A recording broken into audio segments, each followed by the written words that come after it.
Guys, good morning, good afternoon, and good evening sa ating lahat. Ayan po ang nangyari noong Holy Week. Yan, namasyal tayo guys. Pumunta tayo sa Oceanic, sa Valencia. Ayan yung malaking aquarium doon. Pero yung aquarium na yan, connected siya sa sea. Meron siyang kanal. Ayan, sumakay tayo ng Renfe. Diyan sa Chamartin. Ayan, at ang kasama po natin guys ay ang Team Guilty. Yan. Team Guilty dahil ang kasama ko po ay may-ari ng shop. May-ari ng Guilty Salon at ayan po ang ating ticket.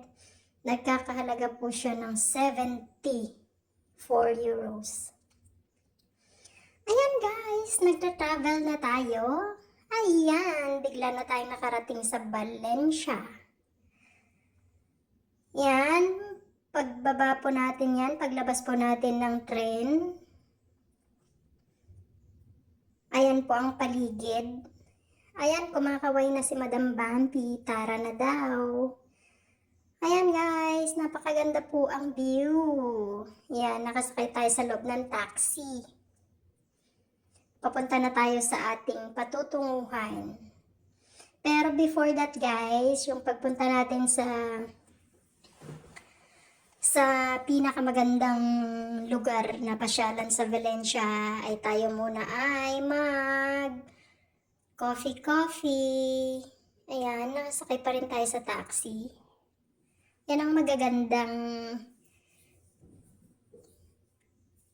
team. Ayan guys, ang ating in-order.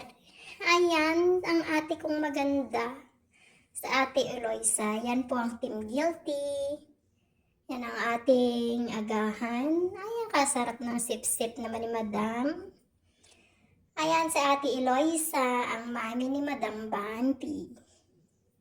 Yan guys, yung ating view na yung mga view na ating nadaanan habang nakasakay tayo sa taxi. Ayan, nakarating na tayo sa Oceanographic.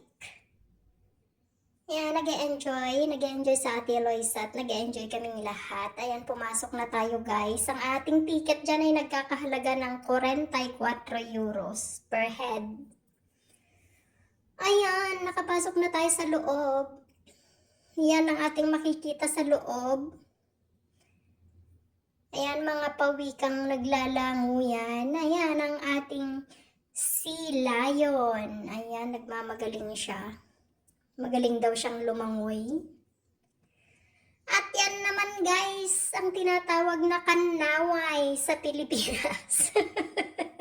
Ewan ko lang kung anong pangalan dito. Hindi ko siya nakita kung anong pangalan niya. Pero sa aming mga Ilocano is kanaway.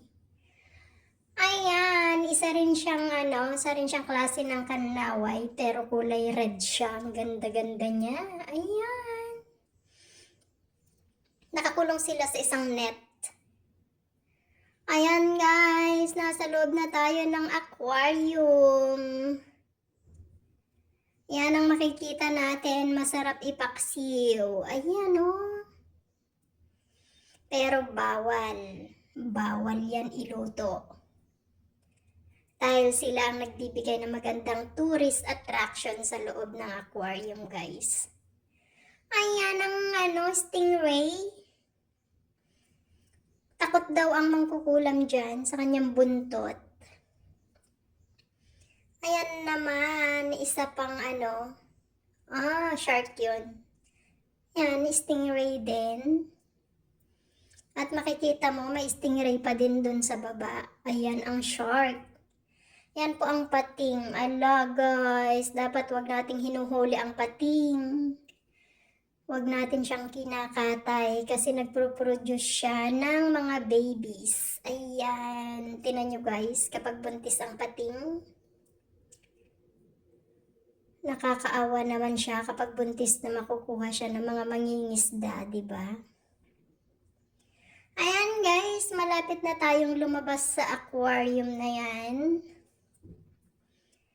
Tayo tayo ay gagawa naman ng ating souvenir. Kaso may bayad po yan, 5 euros each. And pagbayad mo ng 5 euros, makukuha mo na yung iyong souvenir coins. Ayan guys, ang ganda diba? Tuwang-tuwa si Ateng. Oh, ewan ko kung anong pangalan nito pero family siya ng dolphins.